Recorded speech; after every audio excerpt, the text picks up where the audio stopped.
The shove came from the side, sharp, straight into her rib.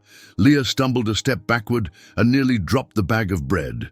The heat in Bakersfield that early summer was suffocating, and the Walmart parking lot asphalt felt like it was melting the worn sneakers on her feet. The man who had shoved her was parking his massive pickup truck in a spot marked for the disabled, even though there was no sticker on the windshield, no blue plate on the bumper. "Sir, that spot is reserved," Leah said, not raising her voice, but speaking firmly. Her hastily tied-up hair had slipped from the elastic and stuck to her forehead. "You're not allowed to park there." The man, white, around 50, with a faded red cap that read "No regrets," stepped out and slammed the door shut. "And who are you, my babysitter? What are you gonna do? Write me a ticket?" "No, but the police can. And I could call them right now," she shot back, pulling her phone from the pocket of her jeans. "Listen here, you worthless cleaning lady." He stepped closer, his face red, his breath thick with beer. "Mind your damn business. The last thing this country needs is another freeloader sticking her nose where it doesn't belong." A few people had stopped to watch. A woman pushing a cart full of frozen food slowed down. A teenager across the street began filming with his phone. The store security guard, seated under a canopy, just watched, chewing a sandwich without hurry. Leah held her phone steady in her hand, but didn't hit record. She didn't need to. She was too tired to start a video. Her only response was to take a single step back and say, "You can take my job, but my son will still see me standing." Silence fell quickly, heavy, interrupted only by the distant honk of a car. Bradley Vance was seated on a bench outside a neighboring cafe. He wore a light grey suit with no tie, the collar of his dress shirt unbuttoned, Italian shoes spotless, and his eyes fixed on the scene. He didn't know Leah. Not yet. But something about her caught his attention. The way she didn't shrink. How she held her phone, not like a threat, but like a shield. He saw the moment she turned her back, without yelling, without crying. He also saw the moment her phone buzzed. Leah looked at the screen with trembling hands. The notification flashed. "We regret to inform you. Your contract has been terminated. Best of luck." The screen went dark before she could read it a second time. She didn't say a word. She calmly put her phone away and walked toward the edge of the parking lot with steady, dry steps. Her dignity weighed more than the torn backpack hanging off one shoulder. From his cafe bench, Bradley kept his eyes on her. No visible expression, but his jawline had tightened. In the tiny kitchen of a ground-floor apartment in East Bakersfield, Gabriel scraped the bottom of a peanut butter jar with the cap of a Bic pen. The sound of the plastic spoon scraping the container was almost louder than the old floor fan. Gabriel was 15, with brown skin like his mother, curly, messy hair, and deep, dark eyes, the kind that observe everything before reacting. His laptop, open on the table, displayed a black and green code terminal. It was old, bought second-hand at a garage sale for $50. It was covered in stickers, but one stood out, a small blue owl with round glasses stuck just below the keyboard. "Out of bread?" Leah asked as she walked in, dropping the nearly empty bag on the counter. "There were two. I took one and left the other for you," he replied, eyes still on the screen. "Only two? And that guy walking out with 12 packs, driving that monster truck, parked in the disabled spot too." She dropped her key into the cracked ceramic bowl and headed to the bedroom to change clothes. Her cleaning uniform was already on the clothesline, still damp. She considered wearing it anyway. Bradley stepped into the glass elevator at Nova Core Tower downtown and pressed the button for the 47th floor. That's where the company's strategic division was housed, the control tower of a tech empire he had helped build. The reflection in the elevator mirror showed his face slightly sweaty, eyes tired. He tugged off his tie and left it loose. The heat bothered him, but not as much as the thought of the woman in the parking lot. As he stepped out of the elevator, He spoke to Marla, his assistant. "I need a favor. Find out the name of the woman who caused that scene at the Union Avenue Walmart. I think she used to work at Gentle Clean." "Of course, Mr. Vance. Would you like me to prepare anything?"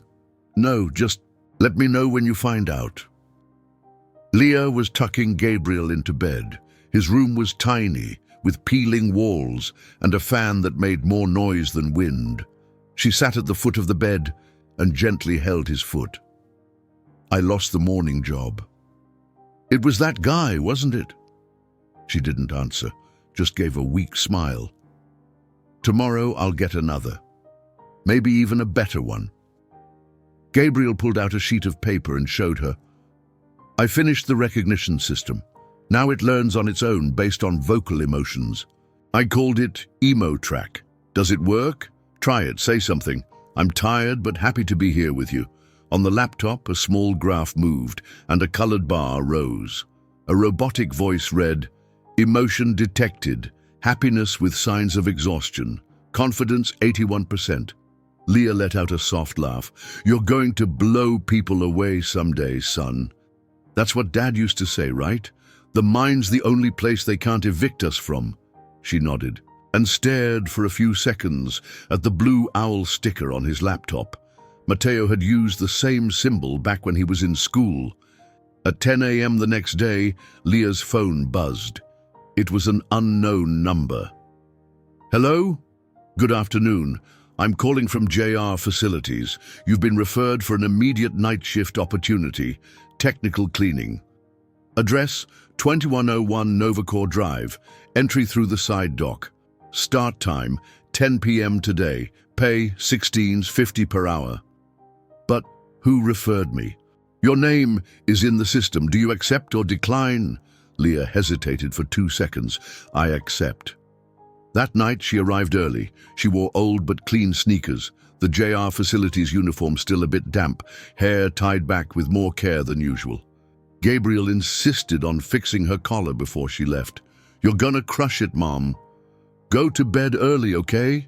Entering through the side dock, she was greeted by a silent supervisor who handed her a temporary badge and a map of Wing B.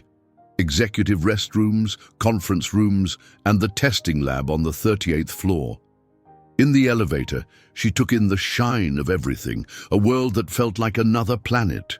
When she reached the 38th, still looking at the map, she nearly bumped into a man standing in the middle of the hallway. "Sorry," she said instinctively without looking up. "You used to clean pretty well," he said, firm but not harsh. "Let's see if you still do." She raised her eyes. It was him, the man from the parking lot. Light suit, hands in his pockets, gaze steady as if measuring every second of her reaction. Leah pressed her lips together and gripped her badge tighter. And that's how it all began. "This is going to change everything, Leah. Do you have any idea what we just pulled off?" Matteo spoke quickly, his eyes shining behind thin-rimmed glasses. His fingers, stained with coffee, pointed at the laptop screen in the middle of the makeshift living room table. The apartment was cramped, filled with the smell of reheated coffee and frozen food.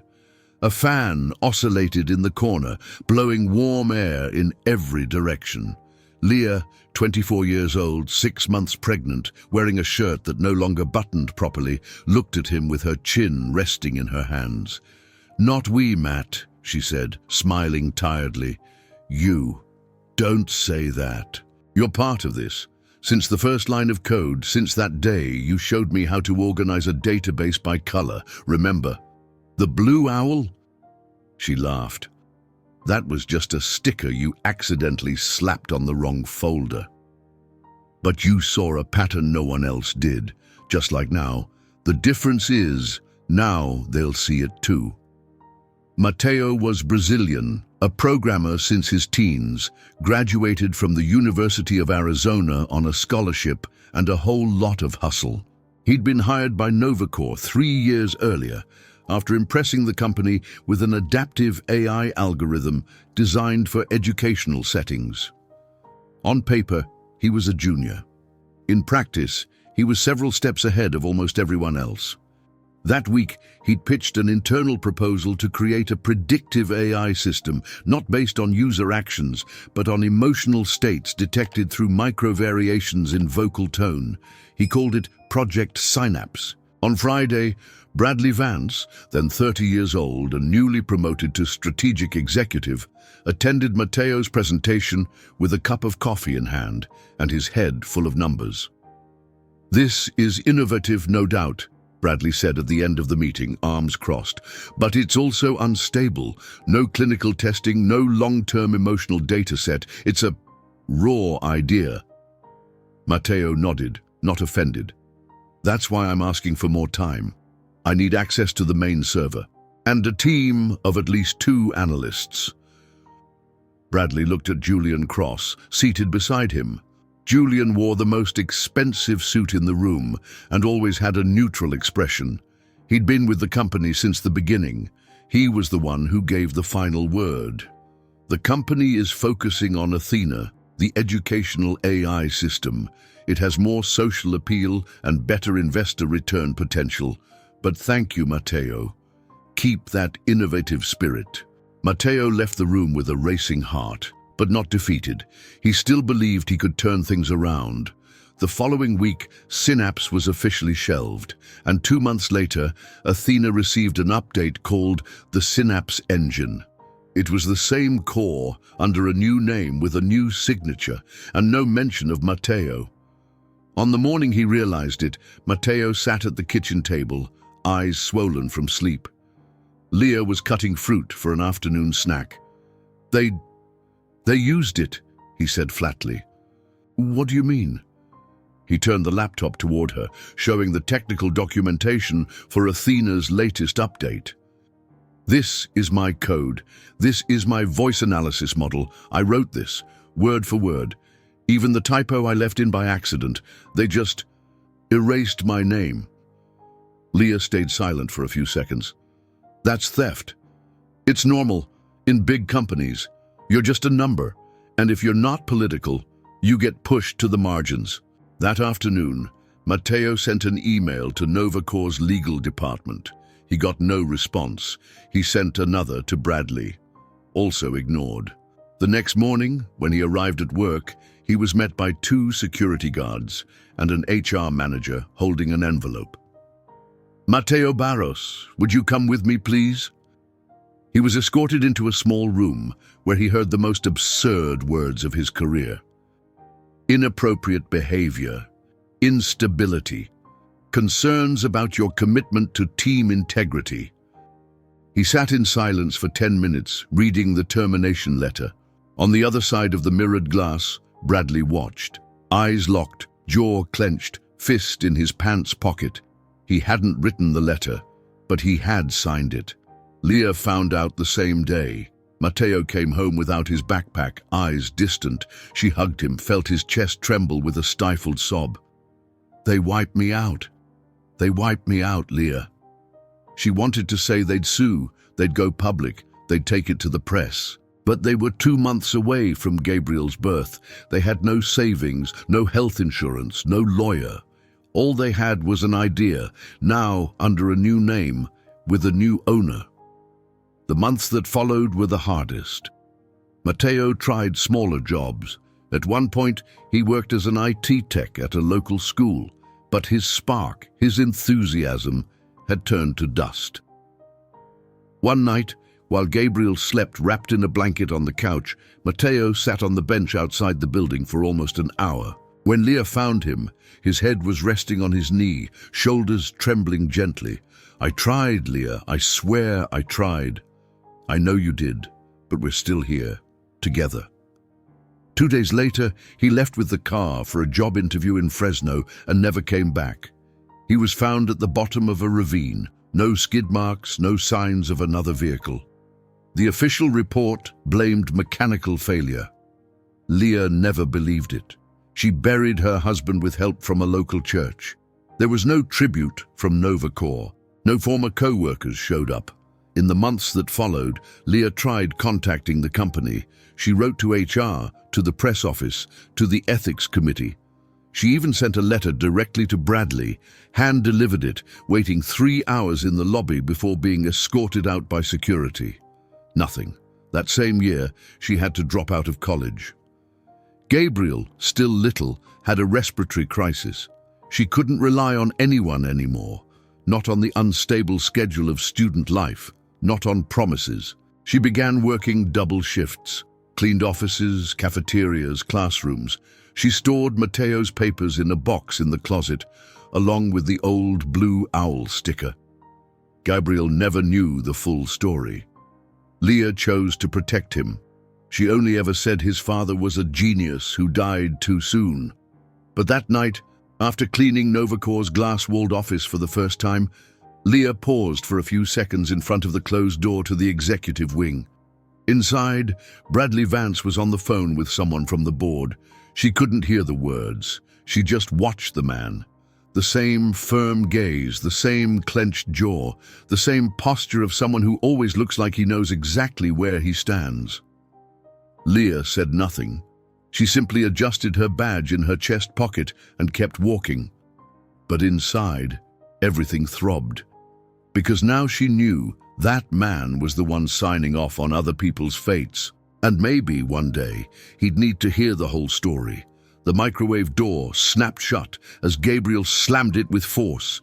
He tore open the popcorn bag with his teeth and dumped the contents into a bowl.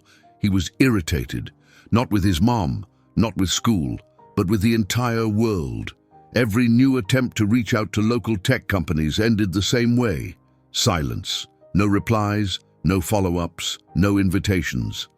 Across the kitchen, Leah was washing the dinner dishes. Her eyes were red, not just from exhaustion. She was trying to keep the routine going without showing how much her heart ached every time she saw her son carrying the weight of the world.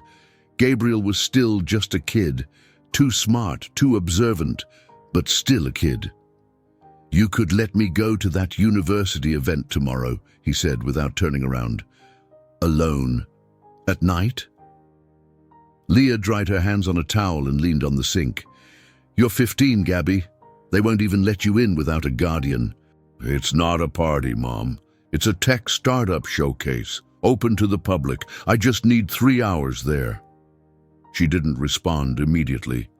She just looked at him a bit longer, like she was seeing past the argument, trying to figure out if his insistence was really about the event or about everything he couldn't hold in anymore. "I'll check if Paula can cover for me at the end of the shift," she finally said. "If it works out, I'll take you." Gabriel gave a small, honest half-smile. Bradley walked into his penthouse in downtown Bakersfield around 9 that night. He took off his blazer, hung it over a chair in the living room, and went straight to the fridge. He grabbed a glass, filled it with water, and drank it all in one go. Then he stood still for a few seconds, staring into space. That day had felt longer than usual. Endless meetings, decisions he no longer wanted to make, and a name he couldn't get out of his head. Mateo Barros. Ever since he'd reviewed the code Marla had left on his desk, a diagram drawn by a teenager on notebook paper, but with the logic of a seasoned programmer, something inside him had started to twist. It wasn't just the structure of the algorithm. It was the pattern, the flow, the markers. It all reminded him of the early drafts of Synapse, the ones Mateo used to pin on the wall of the test lab before being swallowed by silence. Bradley hadn't spoken to Julian about Mateo in years, nor to Helena, his mother. He avoided it, preferred to bury it. But now the name came back like a brick to the stomach. He picked up his phone, opened his contacts, and scrolled until he found Helena Vance. He tapped twice and brought the phone to his ear. "Knew you'd call me at night sooner or later," said the voice on the other end, skipping any greeting. "You got a minute? For you, I've got 2. Talk." Bradley sat on the couch. "Do you remember Mateo Barros?" "Of course I do. Why? What if I told you his son is at Novacor?" There was a few seconds of silence. "What?" "The kid's the son of one of our night shift contractors. Showed us a diagram, just like Synapse. Same style, He's brilliant, Mom, and young, really young. And you're calling why? Because you feel guilty or because you want to fix it? Maybe both. Helena sighed on the other end. Her voice was softer now, closer to the way Bradley remembered from childhood nights when she edited reports while he did homework.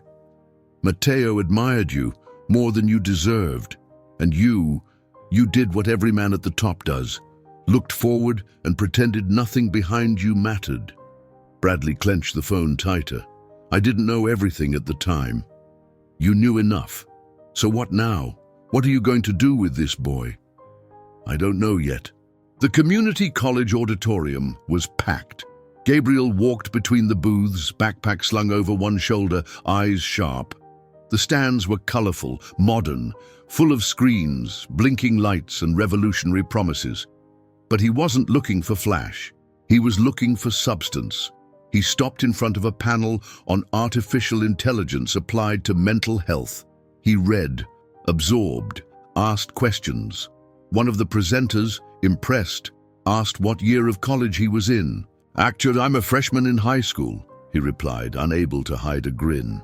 Later, as he left the event, he saw a Nova Corps recruiting table. He stopped about 10 feet away, watched, thought. Then, with trembling fingers, pulled a folded sheet of paper from his backpack. It was a draft of the EmoTrack project, the system he'd been developing for months, designed to detect emotional changes through speech patterns, built on top of old code from his father, though he didn't know that yet. He walked up slowly, placed the paper on the table, and said to the analyst collecting resumes, "This is just a prototype, but it works. If you want to test it, you can call me." The analyst, a guy named Derek, looked at the paper, surprised by how clear the diagrams were. "What's your name?" "Gabriel Moretti." "Where do you work?"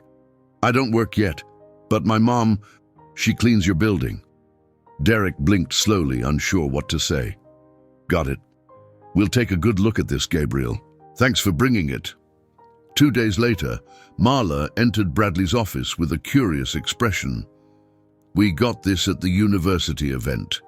Derek thought it was interesting and sent me a copy." She handed him the paper. Bradley unfolded it on his desk. He recognized the flow, the structure, the fingerprint of Matteo's mind, with small updates. A younger version, raw but brilliant. In the bottom corner of the page, a name written in pen, Gabriel Moretti. Bradley leaned back in his chair, took a deep breath, rubbed his unshaven chin. He really is Matteo's son. That's what we believe. And the mother? She works our night shift, JR facilities. Bradley stood up. "I want that kid here. Today." "But sir, as a guest, a visit, a tour, a challenge. Call it whatever you want, but I want him here." Meanwhile, at school, Gabriel was reading alone in the library when he received a message. "Gabriel Moretti, you are invited for a technical tour at Nova Corps. Entry granted today at 5 p.m., authorized by Mrs. Leah Moretti." His eyes widened. He immediately called his mum. "Mom, did you approve this?" "I got a call just now from someone named Marla. Said you were noticed at the event, that they want to show you the labs. Can I go?" There was a pause on the other end. "You can, but if anyone tries to use you, you tell me. You're not a product, Gabriel." "I know." At Nova Corps' reception, right at 5 p.m., the Gabriel arrived wearing simple sneakers, jeans, and his old backpack with the blue owl sticker. Derek greeted him and led him to a room on the 34th floor. Inside, there was a terminal set up, an AI prototype in testing, and a table with coffee and snacks. Bradley watched from the back of the room without introducing himself. "This AI's having trouble identifying overlapping emotions. Try adjusting the parameters using your project," Derek said, pointing to the terminal. Gabriel stepped forward, studied the data in silence for 2 minutes, then started typing. Bradley stood still, hands in his pockets, watching. It wasn't just the commands, it was the way the kid paused, thought, then moved forward with confidence. It was familiar. He turned to Marla and said quietly, "Matteo." And there, for the first time in many years, Bradley felt something he rarely allowed himself to admit. Regret, with shape and name. "You can test it now. The AI should be responding more accurately," Gabriel said, pulling his hands away from the keyboard and sliding the chair back. Derek nodded, typed a simple command, and said aloud, "I'm frustrated with the results of today's meeting." The system took a second to process, and the response appeared as text on the screen, identified emotion, frustration with elements of fatigue and disappointment. Confidence, 87%. Derek let out a surprised laugh and looked at the 15-year-old sitting in front of the test station. "This is better than anything we've tried in the last 2 months. Gabriel didn't respond arrogantly. He just shrugged. "I just adapted what you already had, tweaked the ambiguity filter, and added a field for previous emotional context." Bradley, watching from the side of the room, crossed his arms. His eyes were fixed on Gabriel, but his thoughts were miles away. This was more than talent. It was someone's signature, Matteo's style, the pauses, the shortcuts, the fluid reasoning. Bradley felt like he was looking at a puzzle piece he'd lost years ago. Marla, standing beside him, whispered, "Are you going to let the others see this?" "Not yet. Not just yet." Derek thanked the boy and asked him to wait in the break room while he arranged a quick presentation for Novacore's senior engineers. Bradley didn't object. He just watched as Gabriel left with his backpack over one shoulder, steps firm but quiet. Leah arrived at Novacore around 6 in the evening. Her hair was pulled into a quick bun, her uniform shirt rolled up to her elbows, a crossbody bag slung over her chest. She'd received the message that Gabriel had been invited to show his project and that the meeting had been moved earlier. As a mother, she felt proud. As a woman, she felt suspicious. She went straight to reception and asked to see her son. The receptionist confirmed he was in one of the rooms on the 34th floor and asked if she'd like to wait or go up. Leah chose to go up. When the elevator doors opened, she stepped out to find a small group of employees gathered around a conference table. Gabriel was seated at the head, calmly answering quick-fire questions from 2 engineers. He spoke clearly, confidently, without showing off. Leah paused for a few seconds, just watching. Then a side door opened, and Bradley stepped out. Their eyes met the moment he closed the door. Leah felt her stomach tighten. He approached with his hands in his pockets, shoulders square, gaze steady. "Your son is brilliant," he said, stopping at a respectful distance. "He just solved a problem our team's been dragging around for weeks." Leah didn't respond right away. His tone was measured, firm but not cold. Still, his presence carried a near physical pressure. Why was he brought here without anyone asking me first? It was an invitation, and he accepted. "He's 15. Bradley held her gaze. "I know. Then you also know he's not legally old enough to work or sign anything. Which is exactly why we're treating this as a technical tour, nothing formal, yet." She stepped closer, narrowing the space between them. "My son is not an experiment. He's not a quick fix for your management mistakes. If you're trying to erase some kind of past guilt, you're not going to do it on his back." Bradley held his posture. The tension in his shoulders, once subtle, was now visible. "I'm not trying to erase anything. I'm trying to understand." "Understand what?" Leah asked, her voice calm but firm. Bradley looked away for a brief moment, then back. "Matteo Barros. He's Gabriel's father, isn't he?" She hesitated for a beat. The name sounded between them like a muffled punch. "Yes." "Why didn't anyone tell me?" "Because it doesn't matter. Matteo's dead, and no one cared, not even you." Bradley took a deep breath, jaw tight. He wanted to say he didn't know, that he hadn't realized, that he'd signed things without reading, but none of it would be enough. "I care now." "Too late." Gabriel, noticing his mother on the other side of the room, stood up and came over. "Mom, what's going on?" She placed a hand on his shoulder and looked at Bradley one last time. "We're leaving, but they said they still had things to show me. We've seen enough." Gabriel looked at Bradley. The man simply nodded with a slight tilt of his head. He didn't try to stop them, didn't argue. In the elevator, Gabriel stayed quiet for a few floors, then said, "He knew who Dad was?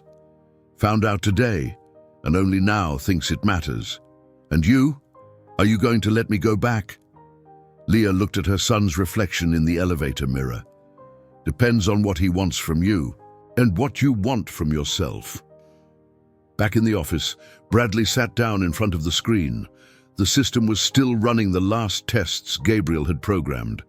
The graphs showed extremely high accuracy levels. The AI was finally processing emotional nuances efficiently, but the only thing Bradley could hear was Leah's voice. "My son is not a quick fix for your management mistakes." Marla entered quietly holding a folder of reports. "Want me to file what he did today?" Bradley looked at the screen, then leaned back in his chair. "Not yet." Marla paused, then asked with more care, "He really is Mateo's son?" "He is, and he carries more of him than just the last name."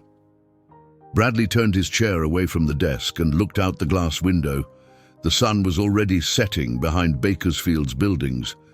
The city below kept moving, unaware of the late reunion, the unspoken reckoning. "What are you going to do now?" Marla asked.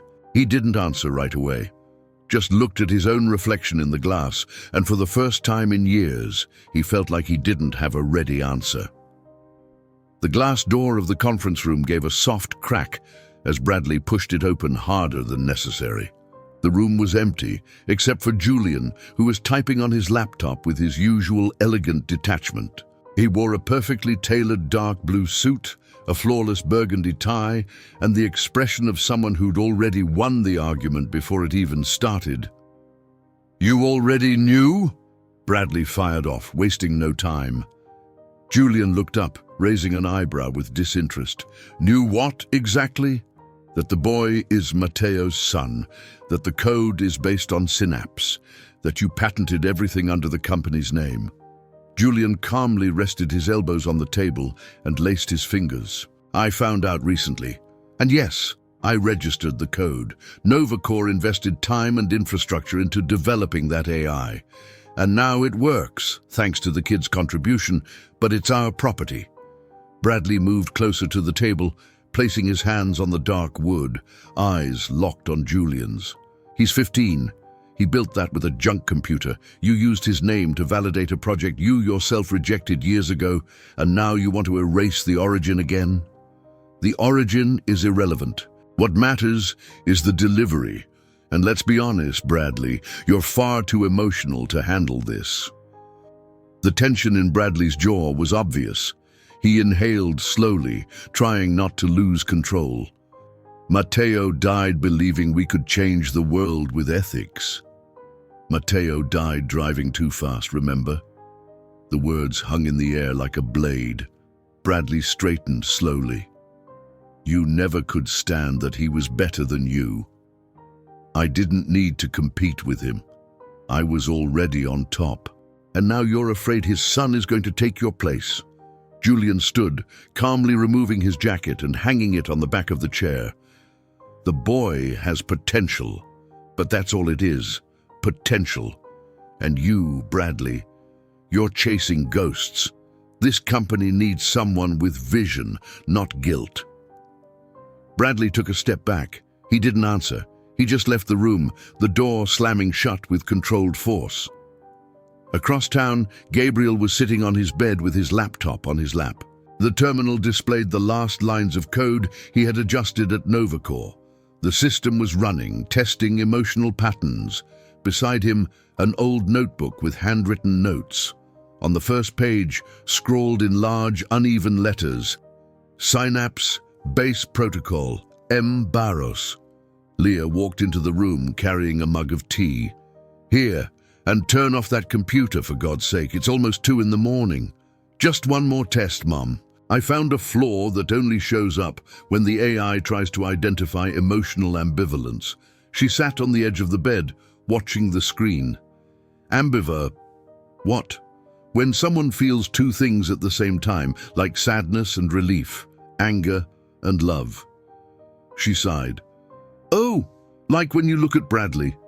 Gabriel smiled but didn't answer. Has he talked to you since all that happened? No, but Marla sent a message, said they want to talk about a research contract. And what do you want? Gabriel closed the laptop, staring at the blue owl sticker. I want Dad's name to be where it always should have been. The next morning, Leah went to Nova Corps. She asked to see Bradley and was taken to his office without delay. He was standing looking out the window. When he heard the door, he turned. He wasn't wearing a jacket. His dress shirt sleeves were rolled up to the elbows and his hair slightly disheveled. There was something heavier in his expression. Thanks for coming. Don't thank me, just talk. Bradley nodded. Julian patented the code. He used Gabriel's name as a Nova Corps collaborator, and now he's trying to turn it into a marketing move to show investment in young talent. Leah kept her gaze steady. And you? I'm trying to fix what I let happen to Matteo. She took a step closer. Then tell me, did you know what they did to him? I found out after, when it was already too late. And even then you did nothing? Bradley clenched his fist for a moment. I was climbing. I was afraid to fall if I challenged the wrong people, so I signed. I signed everything, including the termination. Leah shook her head, bitter. Matteo came home that day and said he was just a footnote. Bradley looked at her, firm. He was never a footnote. But I let it seem that way. The silence between them stretched for long seconds, until Bradley stepped forward slowly. Gabriel can't become another pawn in a dirty game. I'm going to confront Julian, and I'm taking your son's name off that patent. That's going to cost you. Then let it cost. By late afternoon, Gabriel was called in for a meeting with the company's legal department. Leah went with him. Marla greeted them with a gentle smile. Make yourselves comfortable. Mr. Hendricks will be here shortly. Bradley arrived a minute later, no suit jacket, a folder in hand. This is the original contract Julian submitted as a collaborative agreement. He listed Gabriel as an unpaid intern, automatically giving up all rights. I tore it up. Gabriel blinked slowly. You tore it up? Yes. Here's the new proposal. Full name, Gabriel Barros Moretti, recognized as the primary creator of the voice-based emotional detection structure in the new system. Leah took the contract with trembling hands. This is real. Yes. And Julian? Bradley looked at both of them. He'll have to deal with the fallout. I've already made my choice. Gabriel bit his lower lip, then reached out to shake Bradley's hand. Thank you. Bradley gripped it firmly. I owed it to your father. Leah said nothing. She just looked at the two of them. Her son, and the man who, once, had turned his back on the man she loved. Now, they stood side by side, and the past was finally beginning to collect its debts. The black car pulled up in front of Nova Corps' building at 7:45 a.m. Bradley stepped out of the back seat with determined strides, his blazer draped over his forearm, his shirt sleeves rolled up, and a folded piece of paper in his right hand. The sidewalk was still damp from the early morning fog, but he didn't notice. He walked in without greeting anyone. Marla rushed after him, tablet in hand. The board meeting starts in 15 minutes. Julian's already in the 8th floor conference room with 3 of the directors. Want me to go in first and set the tone? No, I'm going in with this. He held up the paper. The truth speaks for itself. She didn't argue, just nodded and walked beside him to the elevator. The night before, Gabriel sat at the kitchen table, eyes fixed on the email open on his laptop. It was the official draft of the new contract sent by Nova Corps' legal team. Full name, copyright ownership, intellectual property protections. For the first time, Mateo Barros's name appeared as a technical reference in the project credits. Leah was serving rice and beans, but barely touched her own thoughts. "They want to schedule a press conference," Gabriel said, turning the laptop toward her. "It'll be the official announcement of the system's new phase, with me as the lead developer." She looked at the document for a long moment. "And do you want that?" "I do, but only if you're with me." She pushed the chair back and sat slowly, crossing her arms. "Is this about making amends? Or using you as a redemption symbol?" "I don't know. Maybe both. But it's my chance to show that what Dad created wasn't in vain, and that I'm more than just a number too." She stared at him, pride and caution in her gaze. "Then you'll show up, but we do it together." The next morning, the 8th floor conference room was packed. Board members, product directors, lawyers. Julian, in a flawless dark blue suit, spoke with conviction. Novacore's new brand campaign would center on investment in young talent, future-leading technology, guided by young, disruptive, passionate minds, all of course under the company's wing. When Bradley entered, every head turned. He didn't wait for an invitation, walked straight to the central table and dropped a folder of documents in front of Julian. "This campaign ends now." Julian gave a calm smile. "Excuse me?" "You registered Gabriel's code without permission, erased Mateo's name a second time, and tried to turn a 15-year-old into the mascot of your lie. The boy signed off on using his name. He signed a fake agreement full of buried clauses. This here is the new contract, with co-authorship, with recognition of Mateo, and with my resignation attached, if you all decide to stick with Julian's plan." Whispers spread. One board member leaned in and asked quietly, "You're giving up your position?" Bradley nodded. "I'm choosing not to repeat the mistake that destroyed me years ago." Julian stared at him, not surprised, just cold. "This will cost you." "It'll cost what I don't want anymore." Hours later, in Novacore's main auditorium, the room was full. Cameras, journalists, employees. On stage, a simple panel with Bradley, Leah, and Gabriel seated side by side. Gabriel wore a light blue dress shirt, the same one his father wore in an old framed photo in their home. Leah wore a black blazer, her gaze steady. Bradley kept his posture, though his eyes betrayed the weight of it all. A company spokesperson gave a brief introduction, then handed the mic to Gabriel. The boy stood, swallowed hard, and spoke. "My name is Gabriel Barros Moretti.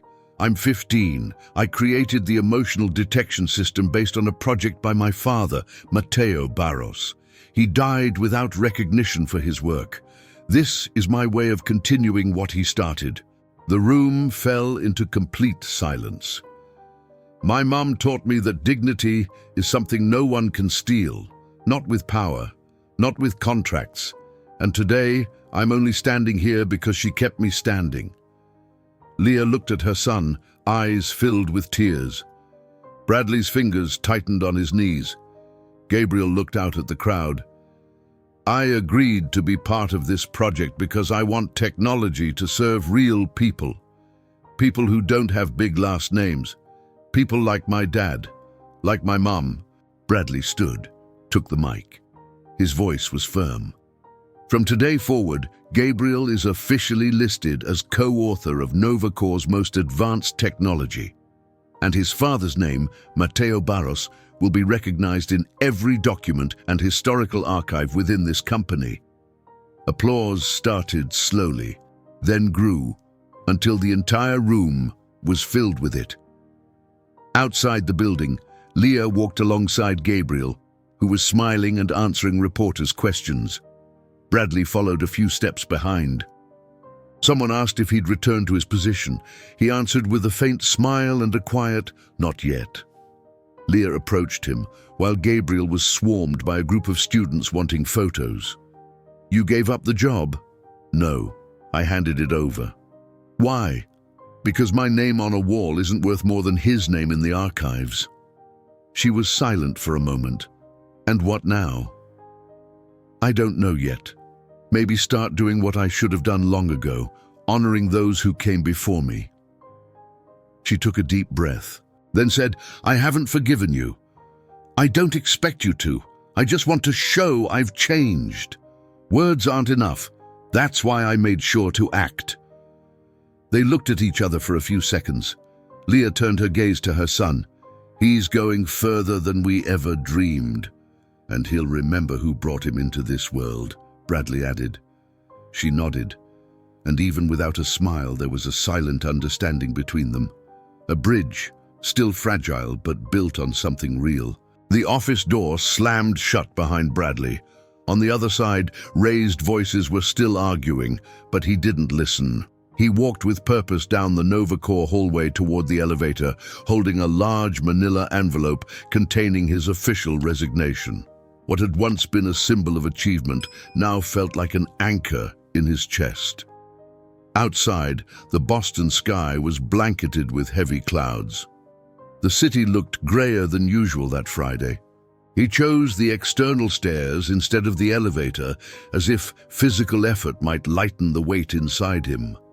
When he stepped outside, he was surprised to see Leah waiting, leaning against the car with her arms crossed.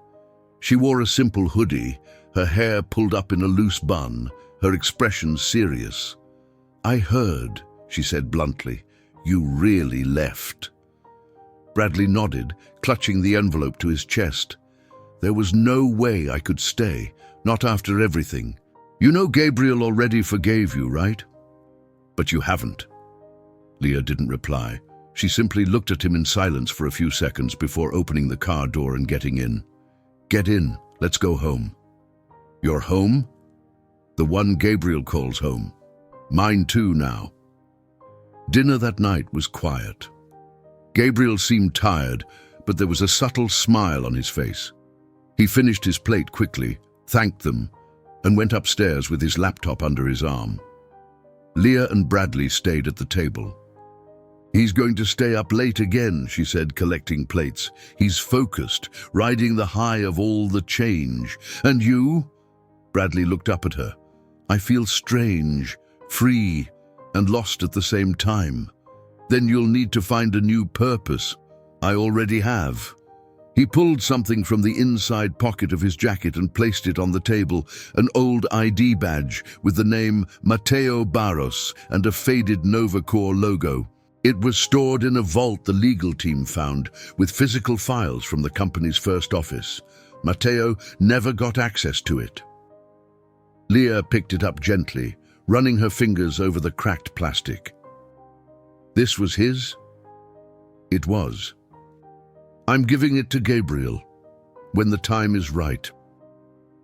On Monday, the news of Bradley's official resignation from Novacor was confirmed by financial media outlets. The scandal involving Julian was also gaining traction. While board members scrambled to reorganize the company's leadership, Bradley was elsewhere.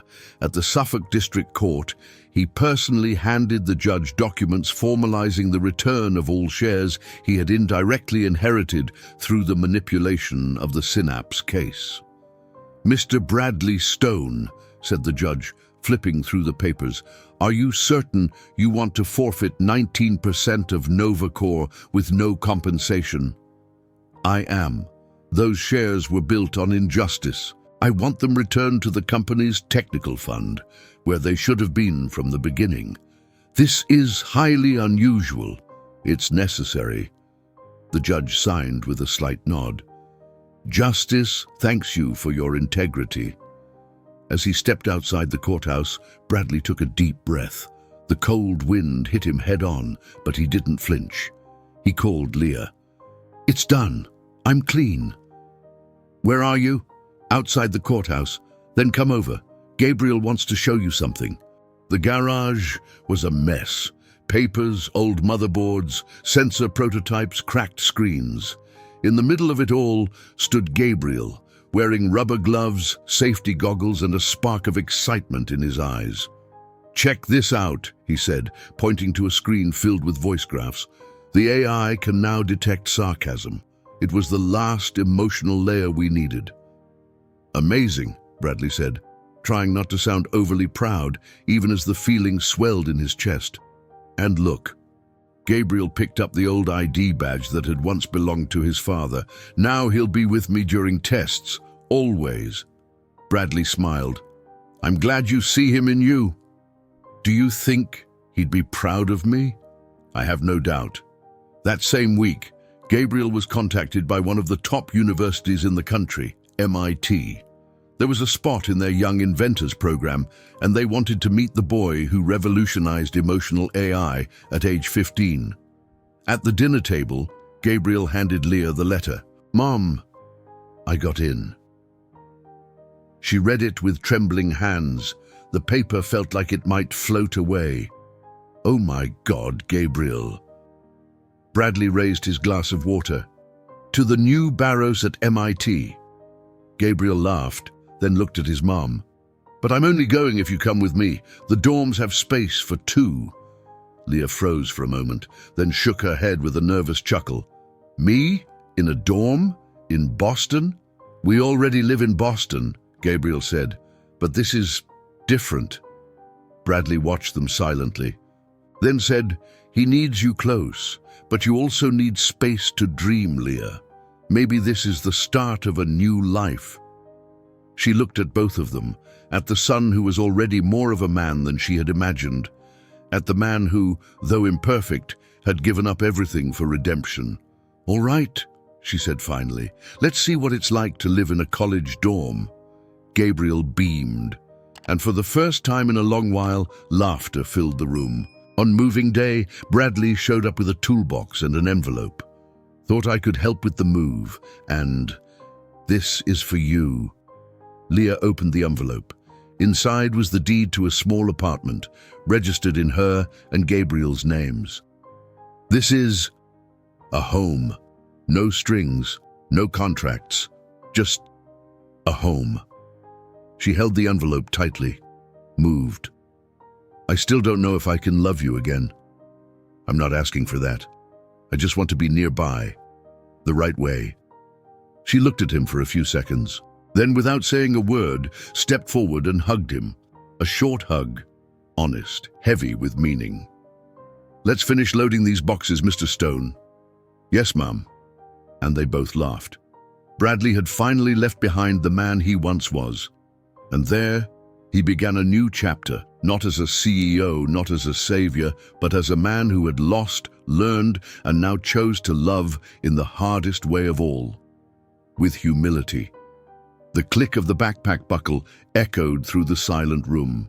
Gabriel pulled the zipper slowly, as if that sound officially marked the goodbye. The morning light came in through the half-closed blinds, cutting across the small space in bands of gold and gray. Ready? Leah asked, leaning against the doorframe, hugging a coffee mug with both hands. Gabriel nodded without turning around, his broad shoulders hiding the nerves of a 15-year-old boy about to head off to MIT. That morning, time felt like it moved differently, as if every second carried more weight. She walked over and gently touched his arm. Her eyes drifted to the bed. The sheets still messy, the drawing taped to the wall, the scribbled code he'd been writing since he was little. For a moment, she felt like the same 20-year-old girl who used to tuck Mateo into the couch after long nights, while Gabriel nursed in the quiet of dawn.